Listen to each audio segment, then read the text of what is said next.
Hey, this is Hans from Covered 6. Today I'm going to be showing you the Condor PURSUIT Pack configured as a team trauma bag. We use this bag with our special response teams as well as our mobile field force teams that are currently embedded with law enforcement agencies across Southern California.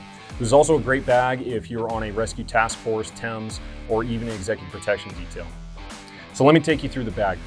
What we've done as a modification is we actually took the black paracord off and we replaced it with these red pull tabs for a little bit easier identification. Now, if you open up this first pouch, what we've done is we've set it up as a non-life-threatening medical gear. The bottom of this is also lined with loop fabric, so if you want to put on your own pouches, you can do so.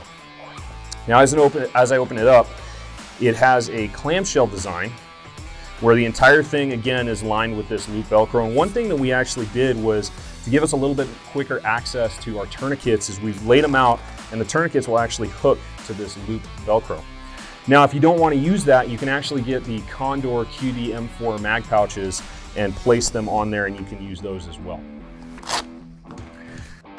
Going through the bag, we try to follow the March algorithm as closely as possible. So these first two pouches are massive hemorrhage, right? So this first one I have my combat gauze, I've got my wound packing gauze, and below here I've got my bandages. These pouches do not come with the PURSUIT Pack. However, you can get these from Haley Strategic. So continuing on the bag, at the bottom I have just some of my extra gear. I have a SWAT T tourniquet in there.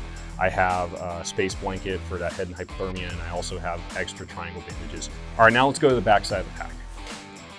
And what we've done is to set this up is if you open up the back portion where normally you would put a hydration carrier, what we've done is we put in SAM splints as well as more triangle bandages.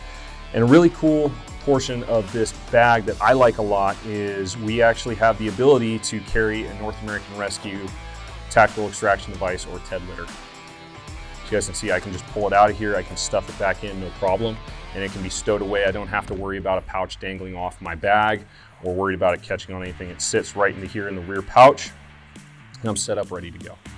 Now, another add-on that we've done to this bag is we've placed our Covered 6 custom rifle plate in the back portion, which fits perfectly well in this back pocket. This is also the exact same rifle rated plate that we use in our Savior shields. So other than the versatility that this bag has to offer, let me show you another feature that I personally like. Now, if you look, we have a handle on each side, including the top. What this is the gliding handle system. Now, it's an entire one-piece loop, whereas if I grab this side, and then I grab this side, it actually tightens the loop around the bag, keeping it extremely clean. If you'd like to learn more about this bag, go to c6gear.com. And if you'd like to learn more about Covered 6, go to covered6.com. Thank you again.